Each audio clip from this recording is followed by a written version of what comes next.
Hey everyone, today on the final bar, we're going to hit the market from three directions: top-down macro, sector rotation, bottom-up stock picking. On the stock picking side, we're going to focus on a sector, materials, which has started to really emerge in a position of strength relative to others. We're going to look at that a little bit later. The S&P overall finishing stronger, but the NASDAQ really lagging behind everything up, only a rounding error off of the zero level. So sort of a continued rotation into things like materials, industrials, other sectors. Ladies and gentlemen, this is the final bar.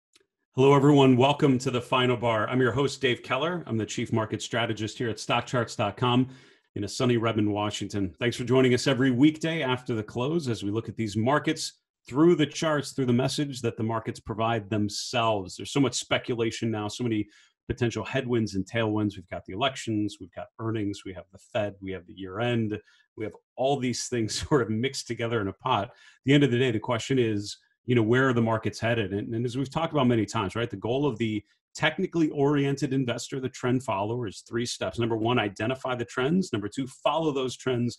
And number three, anticipate when the trends are reversing. And we've talked about the range, sort of that S&P 3,200 to 3,600 range. We're in the lower half of that with the potential to bounce off of the lows. We're going to see some of the message we can identify from the market itself, from sector rotation. But what I'm noticing on my weekend review of the S&P charts is that there are names like Caterpillar come to mind, which are just emerging in a really beautiful accumulation phase, and it makes you, question the idea of further downside or meaningful downside from where we're at, with the potential for upside. Having said that, we're going to look at all the charts together. We have a lot of great guests this week to help us make sense of things. Again, we've got a lot of catalysts or potential catalysts for the markets this week, with elections here in the U.S. starting, really have been going on for quite a while now, with so many mail-in opportunities, but Tuesday is the day.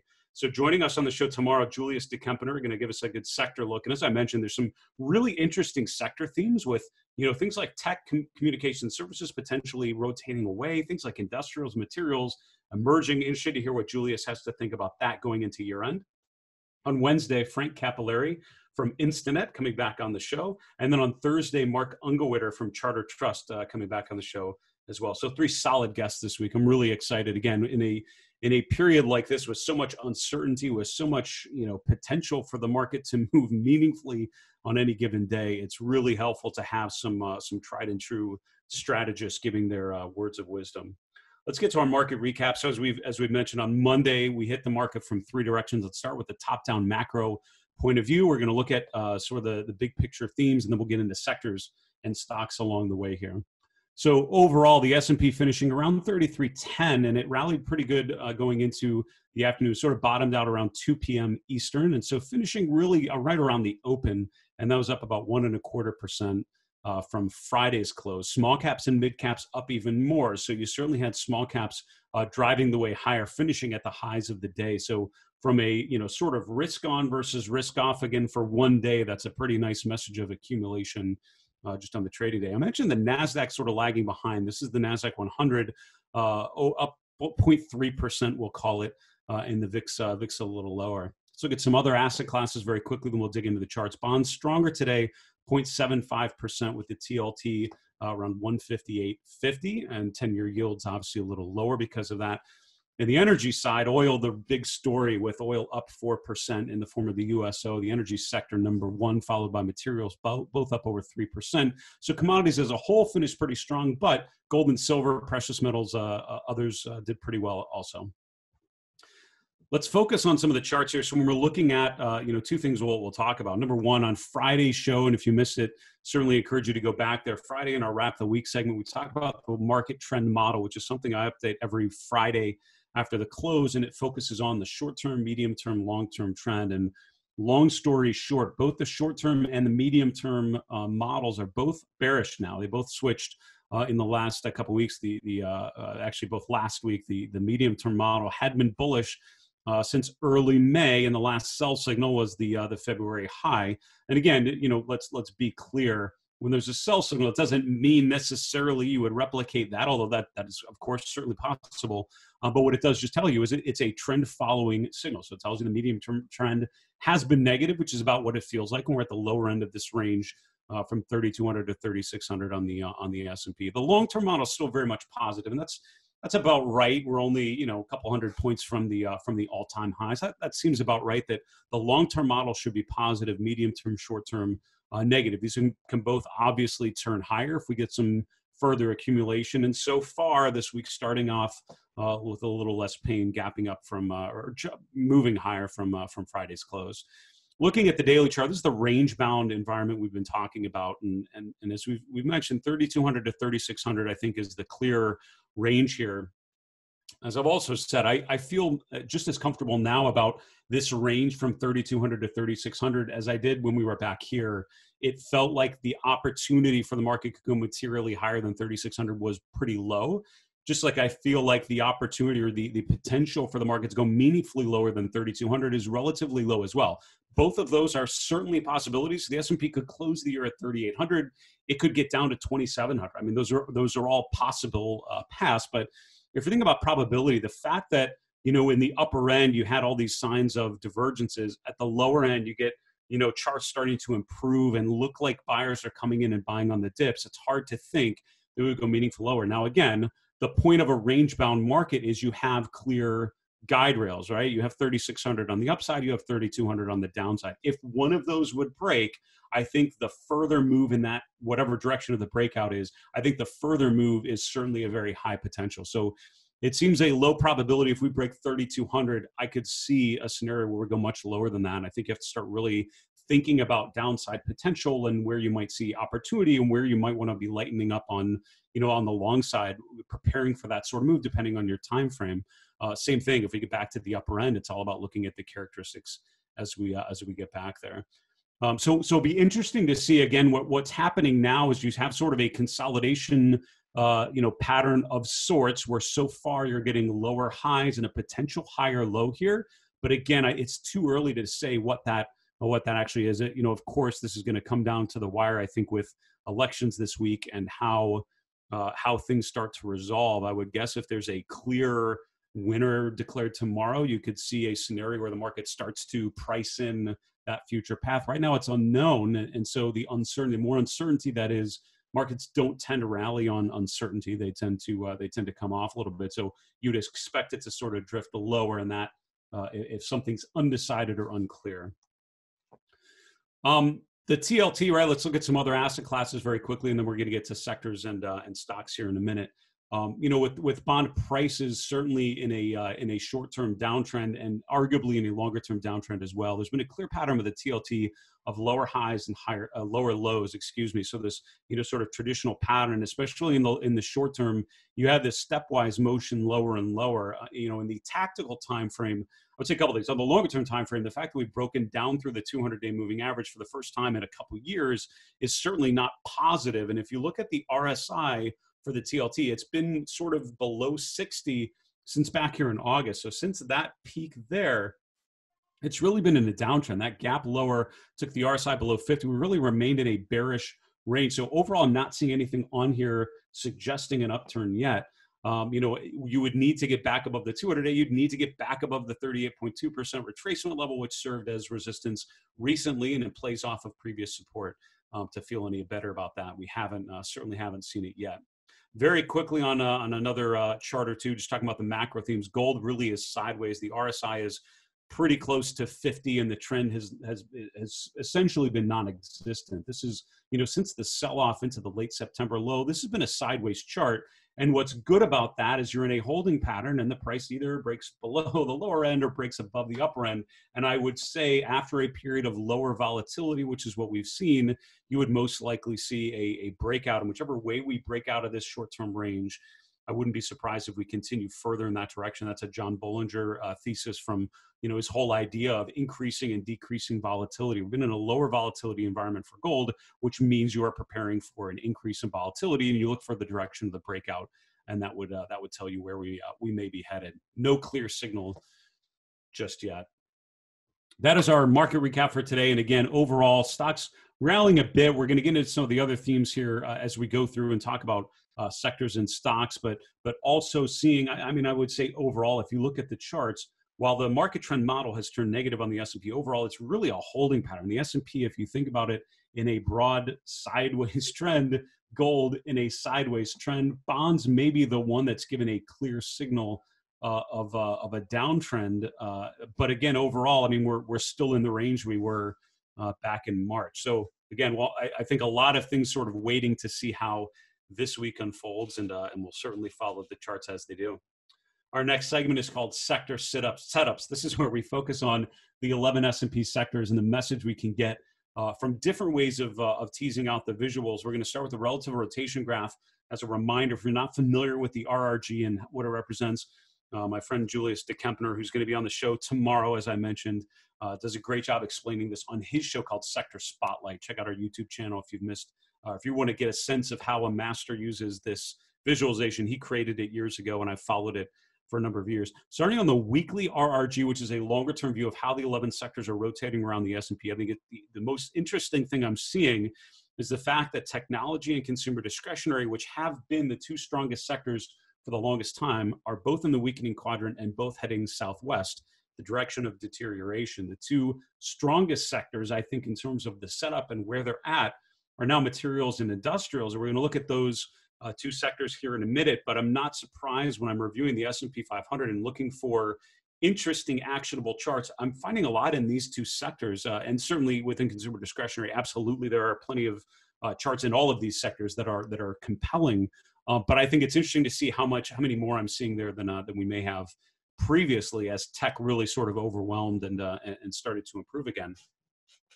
A lot of the defense is rotating northeast, all in the improving quadrant. You have consumer staples, financials, real estate, utilities, and that relative strength of utilities is certainly something to watch, especially given uncertainty, especially given the potential for further downside. If that risk is real for investors, I think you'll continue to see the XLU hold up, especially on a relative basis. Now let's switch and look at just the daily time frame for a moment and look at some of the short-term movements. So that was the longer term sector rotation. Now we're looking a little shorter term, and I think the main signal to pay attention to here, utilities the strongest. And again, we'll look at the chart of utilities here very quickly. Why does that bubble to the top? Here's the chart of the XLU, and if you think about the S&P chart, which is sort of at the lower end of the range, compare that to what we've seen here. The XLU had a clear resistance around 61 to 62, we'll call it, going back here April, June, and again in August. We broke out there in early October. We've now retested that from above, and as of today, really potentially starting to bounce off a little bit. When I was looking over the weekend, it was like, all right, we're pulling back to that sweet spot. Be interesting to see if we bounce there. So far, based on today, we're bouncing very nicely, but I think what's most impressive here is this rotation. Charts that go from that, the underperformance, to this, the outperformance, is something that I would want to lean in on as much as anything. So that utility strength is something I hope that you've seen and that you've been able to take some action on or include it as part of your process. That's right here. So furthest to the right means it's outperforming. The other things that are sort of in that similar improving phase, financials, materials, communication services, things that are not looking like that, technology. And this is where you've seen the weakness. Obviously, there's been plenty going on with some of the big tech names and with FANG names, with others. You have Twitter that's been struggling big time. Last week, Apple, Amazon, Facebook all sort of struggled. So that's dragging. Now some of those in communication services, but overall you can see the XLK rotating down into the lagging quadrant. It's the only one of the 11 S&P sectors in that area. So in general, especially on the daily time frame, this should give you a sense of what's been working and what has not been working. The question now is that defensive trade, that utilities trade, keep going, keep working? Does this rotation away from technology keep playing out? And for today, at least, that's sort of the message that we're seeing. Now, as I bring up the 11 S&P sectors, it's using the candle glance view, which is a really cool way of throwing a bunch of, think of it, as throwing a bunch of charts on a table and When I was on the institutional buy side, we'd have printouts of charts, and I would always think one of the best things you could do is just print out a bunch of charts and lay them out on a big table and just see what patterns stood out at you. This is kind of what we're doing in electronic format using the candle glance page. So, very quickly as you glance around here, only one of the 11 S&P sectors is above its 50-day moving average as of today's close. Only one. And it's not technology, it's not consumer discretionary, it's not consumer staples, it's not financials, although financials are close, and it's not healthcare, it's materials, the XLB. So again, out of the, there are two of them, forgive me, XLB and utilities. I already mentioned that, so I wrote it off the list. There are 2 out of the 11 that are above their 50-day moving average, and it's these two, materials and utilities. We looked at the chart of utilities, and again, in terms of a pure price and relative setup, it's arguably the best that we've that you could find out of these 11. But materials is a really interesting one. It didn't look as exciting. It looked very similar to the S&P on Friday as I was sort of going through these charts, but it's gapped up today, and overall, again, it's sort of in that range-bound period. But you can see how the price overall is still in a position of strength. You can see how extended it is, or not overextended, but just above those peaks from the end of last year, beginning of this year. And also you can see, again, this rotation and relative strength since April. It's actually been a really good relative bet. And so again, in an environment like this, when there's uncertainty and there's potential for fluctuations, leaning into charts where the relative strength is improving, I would argue is always a decent idea, but especially now when things may start to fluctuate as a whole, right? It's sort of a macro call. There's a binary outcome. We potentially have a new president or the affirmation of a current president, and that will cause a lot of reaction in one direction or the other, I would imagine, as we start to price some of those things in. But leaning into the relative strength, improving groups and sectors, I think in general is going to be a good idea. So what's interesting is, out of those 11 sectors, if you want to know based on that simple measure, what has been working, what's above its 50-day moving average, it's 2 sectors, utilities and materials. So my closing thought as we take a break here, are you in those 2 sectors? Have you looked for ideas there? And if so, that's perfect. And make sure you identify the key stops in case that stops working. And if not, you're missing an opportunity potentially to be leaning into some relative outperformers. We need to take a quick commercial break. We'll be back with our next segment, Shifting Stocks. We'll see you in a minute.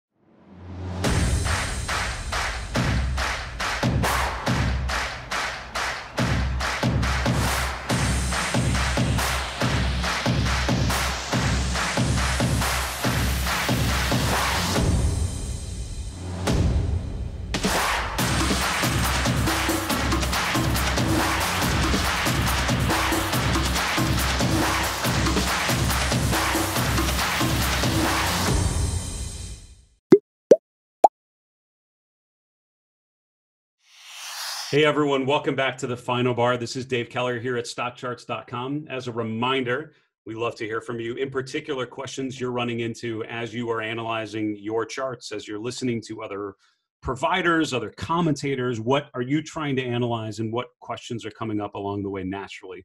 Shoot us an email with any questions that you have about technical analysis, about the markets, about particular tickers, how you create certain charts, whatever it is. Nothing is out of bounds. The Final Bar at StockCharts.com is our email.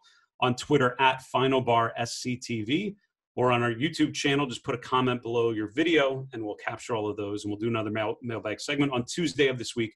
We'd love to answer one of your questions on the air. Our last segment is called Shifting Stocks. And we've talked about the macro environment, talked about the sort of range-bound play on the S&P. We looked at sectors and focused on 2 that are really starting to improve, materials and utilities. And now let's focus on individual stocks and see what sort of lessons we can get, or what sort of themes we can pick out. So most of the charts we're going to look at here come from my normal weekend review that usually spills over into Monday morning early as I'm reviewing some of the charts and just thinking about some of the themes and patterns. And again, I would encourage you, as we go through this exercise on Monday, think about your own process for analyzing the broad market, for analyzing sector rotation, and analyzing individual stocks. What are you doing to answer those 3 questions? And I bet 1 or 2 of those you're doing very well in terms of you've got it covered, you've got a consistent routine. That's great.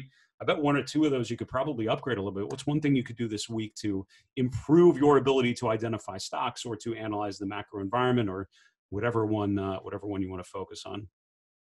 So we're going to go through as many charts as we can. The gap is the first one we're going to look at. This came to mind because I was reviewing just the strongest scooter chart. So this is the StockCharts technical ranking, which is essentially a percentile ranking based on a trend following methodology. It has a long-term, medium-term, and short-term component. It's more weighted to the long-term. It's about 60% the long-term, maybe 30% intermediate, maybe 10% short-term, if I remember right. There's a Chart School article where we share the calculations and explain the methodology of it. But I found it to be an invaluable resource just to make sense of a list of tickers and see what's working and what isn't.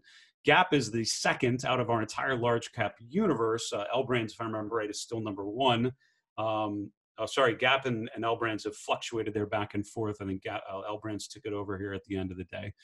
But Gap overall up pretty good today, up 7%. And again, what is interesting to me and why it stands out is not just that it's up today, it's the fact that that shouldn't be much of a surprise given the long-term uptrend. So you think about this chart, the RSI has remained essentially above 50 since back here in May. It's been overall in a pattern of higher highs and higher lows. That has not been broken yet. The relative strength is what's most compelling. So we should not, as investors, allow the relative strength of a chart to do this well for this long without having it bubble up on some screen that we've run or some way of analyzing ideas. The relative strength story has been pretty consistent and pretty positive. So overall, it's set up really nicely. So the bounce today is great. I think the bounce off of after a brief pullback is constructive, but it's not today that most impresses me. It's the trajectory and it's the long-term performance story that has been so good. Look at the relative performance from April to today. It's up in a pretty decent clip to the S&P over that period. Also within consumer discretionary, on some of these I was looking at stocks bouncing up today. Mohawk MHK is up 11%, so up pretty good. But again, overall, I like the fact that it's breaking above its resistance around 110. So this is after Thursday of last week had pulled back and was sort of testing the lows of this range and had broken below its 50-day, but stormed back above it on Friday. And we see the follow through today. So again, with a lot of these charts with big gaps, you have earnings and news-driven movements, but overall, I like stocks being able to break above previous highs for whatever reason. And the question is it able to maintain that? Is it able to hold above 110 as maybe we get a reaction to that? Maybe tomorrow, a bit of a pullback would be reasonable on that after that type of move. Caterpillar is another one. It reminds me a lot of the Gap chart. Again, it's in the top 10% or the top decile of scooter rankings, but it's the long-term price trend that I think is most valuable. I've talked a lot about combining different time frames, and I think the sweet spot for technical analysis is a long-term uptrend with a short-term pullback. And the S&P doesn't quite look like that. It looks more range-bound. But a chart like Caterpillar actually does look like that, right? Higher highs, higher lows. It's pulled back to the 50-day moving average. You had this nice bullish engulfing pattern on Thursday. We've now followed through to the upside and the relative strength, making a new 12-month high today, which is really impressive. So overall, that's setting up well. And again, based on the trend, I think there's certainly much more upside than where we're at just today. Now, certain charts do not look as good. So don't think that every chart looks amazing by the fact that I've highlighted a couple constructive patterns. Southwest Airlines comes to mind. All the airline stocks usually at the lower end of the list today. Love was down almost 3% today, sort of fluctuated, came off a little bit off the lows, but back below its 50-day moving average. So, this is an interesting chart. It's trying to build momentum. What I don't like is these last couple times here, it keeps trying to get above the peak from early June around 42. And it's been unable to do so. I think if and when it does, and you get some follow through, I think that would be impressive. But we haven't had it, right? Every time it's tried to get above, we revert back down here. So remaining above the 50-day moving average would be great going through the remainder of this week. The RSI remaining above 40 would be encouraging. But overall, I'm not as big of a fan of the setup in airlines, and the relative strength again has been relatively flat if you look at the last month or so. Another one, this is Henry Schein. This is in medical supply. So we're jumping around sectors. But this came to mind as I was going through the patterns and saw what, could be a head and shoulders topping pattern. So just a comment on this chart, and we'll talk about how to potentially play it and one word of caution or a couple words of caution. There's Mark Mobius, who's obviously a very talented and successful investor. Went on record last week, I want to say, and talked about the double top in the markets and on the S&P, looking at the chart of the S&P and seeing the failure when it tried to go to new highs. And the question, his comment was, it's a double top. And that is a classic charting mistake, a classic technical analysis mistake. And if you've gone through the CMT program and learned it, you learn that a pattern like a double top pattern isn't a double top pattern by definition until it breaks down through that interim low, the low between those two peaks. That's what confirms the breakdown. That's what allows you to measure it lower. So when I hear someone call HSIC a head and shoulders pattern, you can't do that just yet. You can call it a head and shoulders like pattern, and that would be a fair way of doing it. But as I draw the trend line here, this is how you want to think of the chart of HSIC.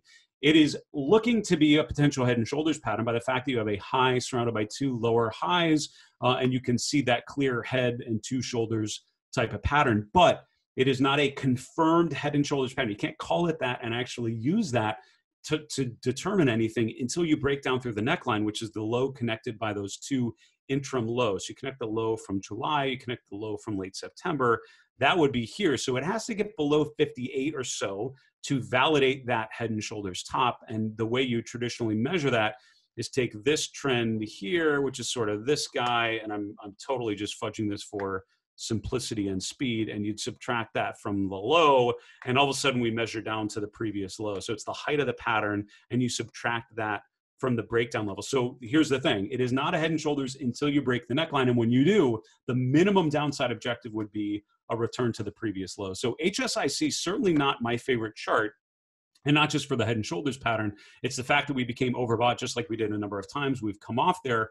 I overall see this as heavier rather than lighter, and I would expect it to retest these lows. And I think a breakdown of that neckline would certainly validate further downside potential. We haven't seen it yet.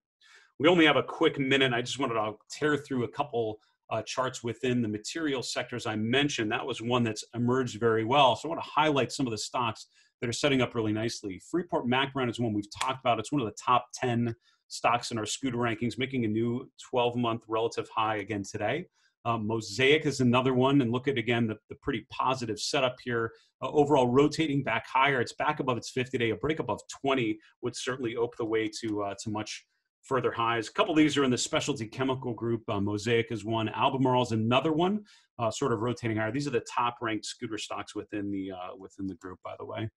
PPG is another one. This actually looks a lot like Caterpillar. It's a really nice setup. The relative strength making a new 10-month high, and I like the fact that it's coming off of an ascending 50-day moving average. And the last one's WRK.